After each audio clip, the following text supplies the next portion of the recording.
Students, welcome to our channel. Today we are going to discuss about colostomy irrigation. Let's begin the class.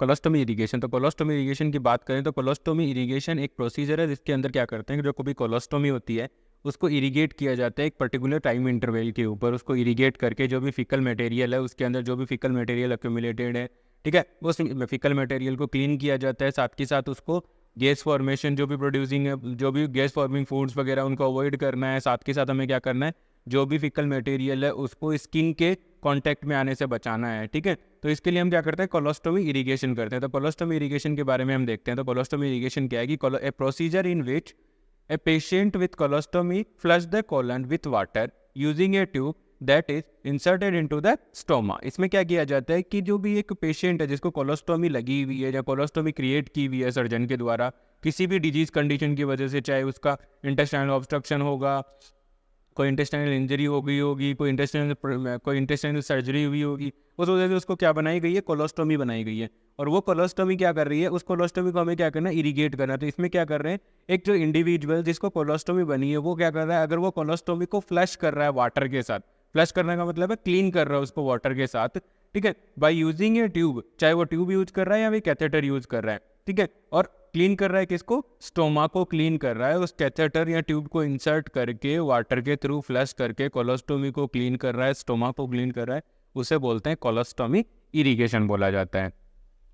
Next one देखते हैं कि purpose of colostomy irrigation की। Colostomy irrigation के कौन कौन से purpose है। तो कोलोस्टोमी इरिगेशन के पर्पज की बात करते हो तो empty the colon from mucus वगैरह, म्यूकस एंड गैस स्टूल। जो भी आपने कोलोस्टोमी क्रिएट की, अब जैसे मान लीजिए आपने कोलोस्टोमी यहाँ पे क्रिएट की है, प्लीज़ मेरे कर्सर पे ध्यान दीजिएगा, आपने कोलोस्टोमी यहाँ पे क्रिएट की है, तो यहाँ पर जो भी फिकल मटेरियल अक्यूमुलेटेड हुआ है, पेशेंट ने जो भी खाया है उसके अकॉर्डिंग जो भी फिकल मटेरियल यहाँ पे कलेक्ट हुआ है, उस फिकल मटेरियल को क्या करना है, हमें बाहर निकालना है, टाइमली हमें बाहर निकालना है, ताकि जो गैस का प्रोडक्शन ना हो सके, जो अबनॉर्मल ऑर्डर ना आए, स्टोमा से अबनॉर्मल ऑर्डर्स ना आए, ठीक है। और जो भी स्टूल का फॉर्मेशन हुआ है, जो भी फिकल मटेरियल इसके अंदर बना है कोलोस्टोमी के अंदर या फिर इंटेस्टाइन के अंदर, तो उसको स्टोमा के थ्रू हम क्या कर लेंगे, बाहर निकाल लेंगे। साथ के साथ हम क्या कर रहे हैं, स्टोमा को क्लीन करेंगे ताकि पेशेंट को एंजियस फील ना हो, पेशेंट को एक मतलब लो फील ना हो, लो सेल्फ स्टीम पेशेंट का ना हो पाए, क्योंकि स्टोमा बनने की वजह से पेशेंट की बॉडी की जो एनाटॉमी है उसके अंदर डिस्टर्बेंस हुआ है। पेशेंट पहले से उस स्टोमा की वजह से एंजाइटी में रहता है। हमें जब भी हम पेशेंट को केयर प्रोवाइड कर रहे हैं तो हमें पेशेंट को काफ़ी कंफर्टेबल होकर के केयर प्रोवाइड करनी है। पेशेंट को भी हमें कंफर्टेबल रखना है कि आपको जो भी एक स्टोमा है वो कुछ समय के लिए या फिर अगर परमानेंट है तो उसको उसके साथ एडजस्ट होने के लिए हमें क्या देना है, टाइम देना है। साथ के साथ जब भी हम कोलोस्टोमी इरिगेशन कर रहे हैं तो उस समय एक चीज़ का ध्यान रखना है, हम धीरे धीरे डे बाई डे असिस्टेंस है उसको कम करना है ताकि पेशेंट कोलोस्टोमी का जो इरिगेशन है वो खुद कर पाए, ठीक है। हम स्टार्टिंग में पूरा खुद करेंगे, उसके बाद धीरे धीरे पेशेंट को उसमें इन्वॉल्व करेंगे और इतना इन्वॉल्व कर लेंगे कि पेशेंट जो कोलोस्टोमी इरिगेशन है वो खुद से कर पाए। नेक्स्ट वन पर्पज होता है कि जो भी यहाँ से कंटिन्यूसली डिस्चार्ज होता रहेगा, इंटेस्टाइन की जो मूवमेंट्स है वो ऑटोनॉमिक नर्वस सिस्टम के द्वारा कंट्रोल होती हैं, ठीक है। जो पेरिस्टालसिस मूवमेंट है वो पैरासिम्पैथेटिक और सिंपैथेटिक स्टिमुलेशन से कंट्रोल की जाती है। तो हमें नॉर्मली क्या होता है, इसके अंदर म्यूकस का प्रोडक्शन कंटिन्यूसली चलता रहता है और जो स्टोमा है उससे कंटिन्यूसली फिकल मैटर, म्यूकस, इनका डिस्चार्ज कंटिन्यूसली होता रहता है। तो अगर हम इसको एक रेगुलर टाइम इंटरवल पे अगर हम इसको क्लीन करेंगे तो उस कंडीशन के अंदर क्या होगा कि हमें जो भी ये फिकल मटेरियल और जो म्यूकस है उसका जो सिक्रेशंस है वो हम क्लीन कर पाएंगे तो क्या होगा, वहाँ पे इन्फेक्शन होने के चांसेस कम हो जाएंगे। साथ के साथ हम क्या करेंगे, पेशेंट को कंफर्टेबल फील होगा, ठीक है, और फिकल मटेरियल वगैरह उसका एक्यूमुलेशन उसको हम रोक पाएंगे, बैड ऑर्डर को हम कंट्रोल कर पाएंगे। नेक्स्ट होगा कि अगर आप स्टोमा क्लीन, हमारा जो स्टोमा क्लीन करने का जो थर्ड वन पर्पज है वो ये है कि हम जो स्टूल का जो रिटेंशन हो रहा है, ठीक है, स्टूल का जो रिटेंशन हो रहा है उस रिटेंशन को हमें क्या करना है, कम करना है। साथ के साथ जो गैस का फॉर्मेशन हो रहा है वो भी हमें कम करना है। अगर आप स्टोमा को क्लीन ही नहीं करोगे तो क्या होगा, जैसे जैसे पेशेंट खाना खाएगा वैसे वैसे स्टूल का जो डिस्चार्ज है स्टोमा के थ्रू होता रहेगा, लेकिन क्लीन नहीं कर रहे हो तो बैड ऑर्डर भी आती रहेगी, गैस का फॉर्मेशन भी होता रहेगा। तो इन सबको प्रिवेंट करने के लिए हमें क्या करना है, टाइमली क्लीन करना है और गैस का फॉर्मेशन है उसको भी हमें क्या करना है, रोकना। और पेशेंट को बोलना है गैस प्रोड्यूसिंग फूड है उसको आपको क्या करना है, अवॉइड करना है। नेक्स्ट वन है कोलोस्टोमी इरिगेशन। अब कोलोस्टोमी इरिगेशन का जो प्रोसीजर है वो क्या होता है, कौन कौन से इंपॉर्टेंट एमसीक्यूज होते हैं जो कोलोस्टोमी इरिगेशन से रिलेटेड हमारे नॉर्सेट एग्जाम में UP PSC, NHM Rajasthan, in exam में या जो भी अपकमिंग एग्जाम है नर्सिंग ऑफिसर रिक्रूटमेंट की, उनमें आने के चांसेस होते हैं। तो प्लीज़ बने रहिएगा हमारे साथ। फर्स्ट वन, कोलोस्टोमी इरिगेशन है वो सिटिंग पोजीशन में किया जाता है। मान लीजिए अगर आपका पेशेंट एम्बुलेटरी पेशेंट है, एम्बुलेटरी पेशेंट का मतलब क्या होता है? एम्बुलेटरी पेशेंट का मतलब होता है कि अगर आपका पेशेंट चल फिर सकता है तो हमें क्या करना है, कोलोस्टोमी जो इरिगेशन हम कर रहे हैं वो कोलोस्टोमी इरिगेशन हमें सिटिंग पोजीशन में करना है। पेशेंट को बोलना है कि आप बैठिए, ठीक है। हो सकता है कि पेशेंट टॉयलेट के पास जाकर के बैठे, ठीक है, जैसा कि आपको इस पिक्चर में दिखाया गया है, ठीक है, तो वहाँ बैठे, वेल इनफ। अगर नहीं हो पा रहा है तो हम क्या करेंगे, बेड पान पेशेंट के लिए रख लेंगे वहाँ पे, ठीक है। तो बेड पान क्या होता है, मुझे कमेंट सेक्शन में जरूर बताइएगा कि बेड पान किस पर्पज के लिए यूज़ किया जाता है। मान लीजिए नेक्स्ट है, अगर मान लीजिए हमारा पेशेंट है वो बेड रिडन पेशेंट है और वो चल फिर नहीं सकता, उसको हम एम्बुलेटरी पेशेंट नहीं बोल सकते, तो उस कंडीशन के अंदर हमें क्या करना है, पेशेंट को सेमी फाउलर्स पोजीशन लेनी है। सेमी फाउलर्स पोजीशन मतलब 45 डिग्री एंगल पे हमें क्या करना है, हेड एंड एलिवेट कर देना है, जिससे सेमी फाउलर्स पोजीशन बन जाएगी पेशेंट की। और सेमी फाउलर्स पोजीशन के अंदर हमें क्या करना है, बेड रिडन पेशेंट का स्टोमा क्लीन करना है या कोलोस्टोमी इरिगेशन करना। अब यहाँ पे एग्जामिनर हमसे पूछ सकता है कि एक पेशेंट है वो बेड रिडन है और उसका कोलोस्टोमी इरिगेशन करना है, तो कौन सी पोजीशन में कोलोस्टोमी इरिगेशन किया जा सकता है, ठीक है। नॉर्मली एम्बुलेटरी पेशेंट का तो सबको याद रहेगा कि हाँ सिटिंग पोजीशन में करते हैं, क्योंकि इमेज में देख रहे हो आप अभी भी, ठीक है। लेकिन बेड रिडन पेशेंट का किस पोजीशन में किया जाता है, तो किस पोजीशन में किया जाता है, किस पोजीशन में कोलोस्टोमी इरिगेशन किया जाता है, सेमी फाउलर्स पोजीशन के अंदर। सेमी फाउलर्स पोजीशन के अंदर कोलोस्टोमी इरिगेशन है वो किया जाता है। नेक्स्ट वन है, कोलोस्टोमी इरिगेशन कर रहे हैं तो हमें क्या करना है, जो भी इरिगेट सॉल्यूशन होता है, माइल्ड सोप एंड वाटर मिला करके कर रहे हो या फिर ल्यूक वार्म वाटर यूज कर रहे हो, ठीक है, जो भी आप सॉल्यूशन कोलोस्टोमी इरिगेशन के लिए काम में ले रहे हो, तो उसको हमें क्या करना है, उस कोलोस्टोमी इरिगेशन के जो भी सॉल्यूशन है उसका अमाउंट कितना आएगा, 500 to 1500 ml, 500 से 1500 ml हमें ल्यूक वार्म वाटर के साथ ही करना है। ठंडा पानी का काम, ठंडे पानी को काम में नहीं लेना है। क्यों नहीं लेना है, क्योंकि वो क्या करेगा, एब्डोमिनल क्रैम्प्स कोज करेगा। आगे इसके रीजंस बताऊंगा कैसे करेगा, क्यों करेगा, ठीक है। तो हमें क्या करना है, 500 से 1500 ml ल्यूक वार्म वाटर काम में लेना है कोलोस्टोमी इरिगेशन के लिए, ठीक है। नेक्स्ट वन है, जो वाटर का जो टेम्परेचर है, अब ऐसा नहीं कि आप पानी उबाल करके ले आते हो, ल्यूक वार्म वाटर का मतलब है जो पानी का जो टेम्परेचर है वो होना चाहिए 100 डिग्री फ़ारेनहाइट से लेकर के 105 डिग्री फ़ारेनहाइट के बीच में रहना चाहिए। 100 से 105, ठीक है, 100 से 105, 100 से 105, ये एक इंपॉर्टेंट पॉइंट है, प्लीज़ इसको नोट करके रखिएगा। एग्जामिनर हमसे पूछ सकता है कि एक नर्स है वो कोलोस्टोमी इरिगेशन के लिए जा रही है, तो जो कोलोस्टोमी इरिगेशन का जो सोल्यूशन है उसका टेम्परेचर कितना होना चाहिए, ठीक है। तो 100 to 105, 105 degree Fahrenheit colostomy irrigation का होना चाहिए, कोलोस्टोमी इरिगेशन सॉल्यूशन का टेम्परेचर होना चाहिए।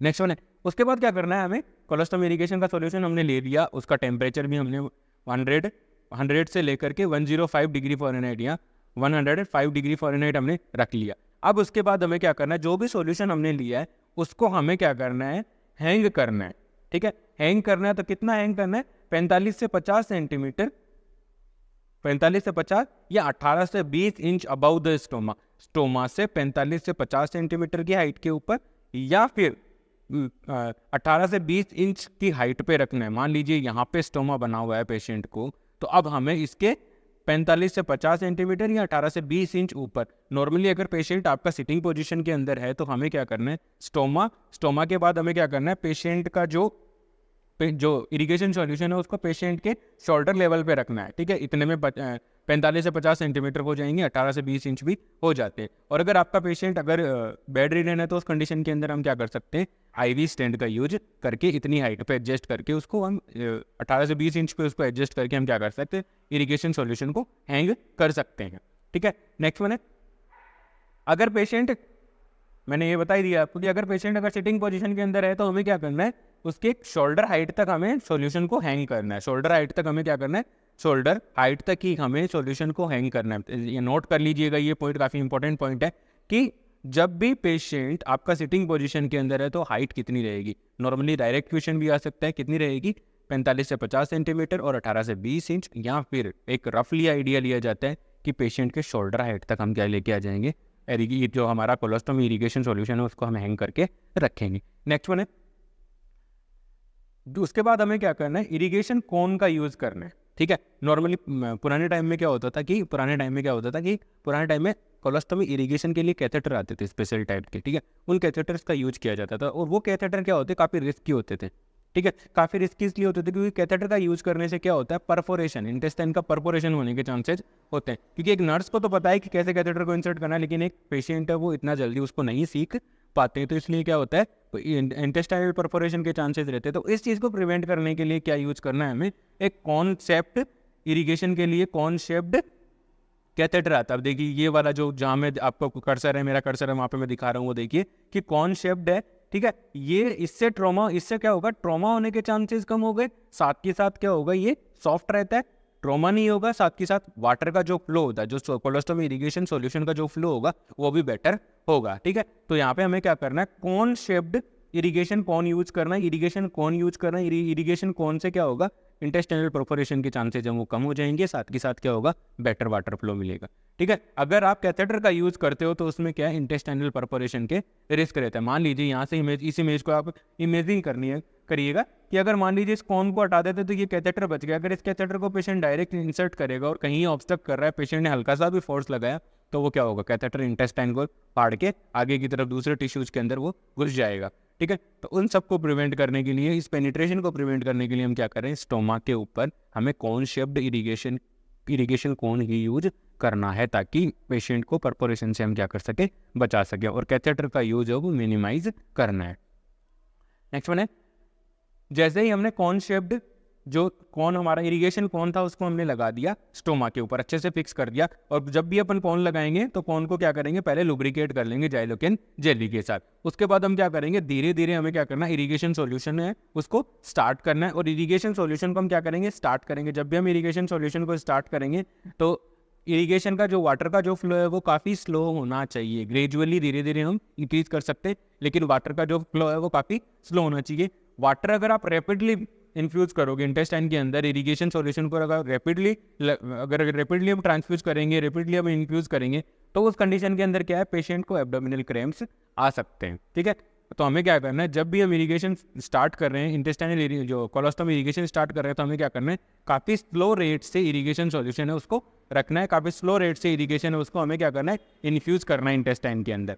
नेक्स्ट वन है, अगर मान लीजिए आप स्लोली इन्फ्यूज़ कर रहे हो आप इरिगेशन सॉल्यूशन को इंटेस्टाइन के अंदर इरिगेशन के लिए स्लोली इन्फ्यूज़ कर रहे हैं, तो उसके बाद हमें क्या करना है, मान लीजिए स्लोली भी पेशेंट को एब्डोमिनल क्रैम्प्स आ रहे हैं। अब पेशेंट को अगर एब्डोमिनल क्रैम्प्स आ रहे हैं तो हमें क्या करना है, स्टॉप करना है, जो भी सॉल्यूशन है उसको हमें क्या करना है, स्टॉप करना है। स्टॉप करके पेशेंट को रेस्ट करने के लिए थोड़ा सा बोलना है कि आप थोड़ा रिलैक्स हो जाओ, कि मतलब जब तक वो क्रैम्प सबसाइड नहीं हो जाते तब तक हमें दोबारा स्टार्ट नहीं करना है। ये हमेशा याद रखना है कि जब भी पेशेंट को कोलोस्टोमी इरिगेशन के दौरान अगर वाटर का जो फ्लो है वो स्लो है और पेशेंट को एब्डोमिनल क्रैम्प्स आ रहे हैं, तो हमें क्या करना है, सबसे पहले जो वाटर का जो फ्लो है उस वाटर के फ्लो को हमें क्या कर देना है, स्टॉप कर देना है, रोक देना है, जब तक पेशेंट का जो एब्डोमिनल क्रैम्प्स जो अराइज हुए हैं वो जब तक वो क्रैम्प्स नहीं जाते तब तक हमें क्या करना है, पेशेंट इरिगेशन सॉल्यूशन को क्या करना है, स्टॉप रखना है, साथ के साथ पेशेंट को एडवाइस करना है कि आप रेस्ट कीजिए, ठीक है। और जो इरिगेशन जो सॉल्यूशन है वो 500 से 1500 ml उसका अमाउंट था,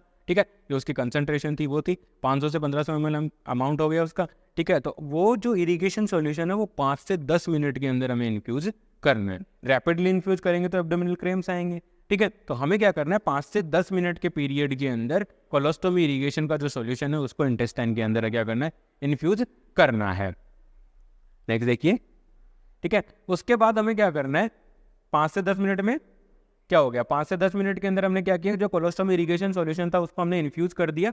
अब उसके बाद हमें क्या करना है, 10 से 15 मिनट तक का वेट करना है। 10 से 15 मिनट तक का हमें क्या करना है, वेट करना है कि जो कोलोस्टोमी इरिगेशन का जो सॉल्यूशन था, वो जो सॉल्यूशन अंदर हमने इन्फ्यूज़ किया था, इंटेस्टाइन के अंदर हमने इन्फ्यूज़ किया था, वो सॉल्यूशन है वो इंटेस्टाइन को अच्छे से इरिगेट करके वापस बाहर आ सके। वापस बाहर आएगा तो हमें क्या करना है, जो कोलोस्टोमी जो बैग है उसके अंदर उसको एक्यूमुलेट करना है, ठीक है। तो हमें क्या करना है, और इसको एक्यूमुलेट करना है। अगर एम्बुलेटरी पेशेंट है, ठीक है, एम्बुलेटरी आपका पेशेंट अगर एम्बुलेटरी है, वो चल फिर सकता है, उसको डॉक्टर ने अलाउ किया हुआ है कि आप चल फिर सकते हो, मूवमेंट कर सकते हो, तो उस कंडीशन के अंदर हमें क्या करना है, पेशेंट को बोलना है कि आप मूवमेंट करो, आप चलो फिरो, थोड़ा बहुत घूमो। जिससे क्या होगा, अगर पेशेंट चलता फिरता रहेगा तो जो इरिगेशन जो रिटर्न आ रहा है, जो इरिगेशन रिटर्न मतलब जो आपने इन्फ्यूज़ किया था, जो वापस आ रहा है उसके अंदर से इरिगेशन सॉल्यूशन जो वापस आ रहा है तो वो सॉल्यूशन क्या हो पाएगा, बेटर आ पाएगा। ठीक है, अगर मूवमेंट्स के साथ क्या होगा, पेरिस्टालसिस मूवमेंट, जैसे जैसे पेशेंट मूवमेंट करेगा पेरिस्टालसिस मूवमेंट्स भी बढ़ते रहेंगे। पेरिस्टालसिस मूवमेंट्स बढ़ेंगे तो क्या होगा, जो इरिगेशन का जो रिटर्न आ रहा है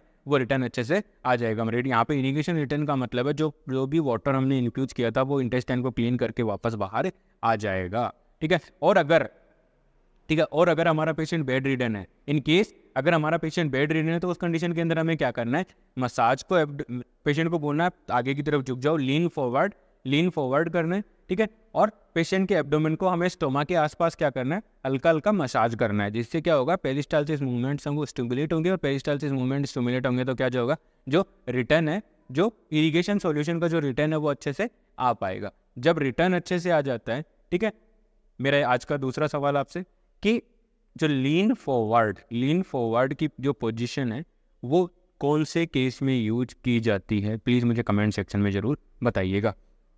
ठीक है, उसके बाद हमने जैसे ही मान लीजिए रिटर्न आ चुका है ना, जितना रिटर्न आना था, जितना हमने अमाउंट इन्फ्यूज़ किया था उतना अमाउंट अगर हमें वापस मिल गया है, बाहर आ गया है, उसके बाद हमें क्या करना है, स्टोमा को माइल्ड सोप एंड वाटर के साथ हमें क्या करना है, स्टोमा को क्लीन करना है। क्योंकि जब रिटर्न आ रहा था या जब हम इरीगेट कर रहे थे तो हो सकता है कि फीकल मैटर के जो भी कंटेंट थे वो क्या हो गए, स्टोमा के आसपास अडेर हो चुके हैं, स्टोमा के आसपास स्टिक हो चुके हैं। तो अब क्या करेंगे, वो वहाँ पे स्किन इरिटेशन कोज ना करें, इसके लिए हमें क्या करना है, स्टोमा के आसपास हम क्या करेंगे, माइल्ड सोप एंड वाटर के साथ हम इसको क्लीन कर देंगे।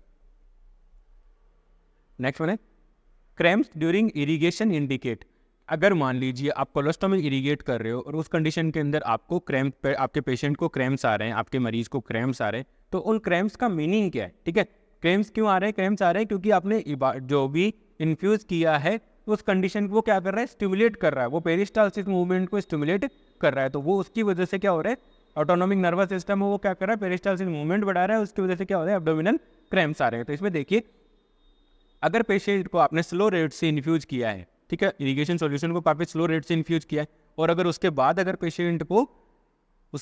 पेशेंट को क्या आ रहे हैं, एब्डोमिनल क्रैम्प्स आए, तो इसका मतलब है कि जो बावल है, पेशेंट का जो बावल है वो खाली होने के लिए रेडी है, एम्प्टी होने के लिए वो क्या है, रेडी है। साथ के साथ दूसरा उसका रीजन हो सकता है एब्डोमिनल क्रैम्प्स का कि जो आपने पानी काम में लिया है, जो वाटर आपने काम में लिया है, वो हो सकता है कि ठंडा पानी हो। ठीक है, तो ठंडा पानी की वजह से ऑटोनॉमिक नर्वस सिस्टम वो स्टिमुलेट होगा, क्योंकि बॉडी का टेम्परेचर मेंटेन नहीं रह पाएगा, होमियोस्टेसिस मेंटेन नहीं होगा। तो उस कंडीशन के अंदर उस होमियोस्टेसिस को मेंटेन करने के लिए क्या करेगा, autonomic nervous system peristalsis movements को क्या कर देगा, इंक्रीज कर देगा। ठीक है, तीसरा कारण ये हो सकता है, अगर एब्डोमिनल क्रैम्प्स आ रहे हैं तो उसका तीसरा कारण ये हो सकता है कि हो सकता है कि जो इरिगेशन सॉल्यूशन था उसको आपने काफ़ी रैपिडली इन्फ्यूज किया है। तो ये सारे कारण हो सकते हैं, ये 3 कारण हो सकते हैं कि हो सकता है आपने अगर अच्छे से इन्फ्यूज किया तो बावल इम्पिटी होने के लिए रेडी है, हो सकता है कि आपने जो आपने इरिगेशन सॉल्यूशन काम में लिया था, जो वाटर काम में लिया था, उसका टेम्परेचर है वो काफ़ी कोल्ड है, ठंडा है पानी। साथ के साथ हो सकता है कि आपने जो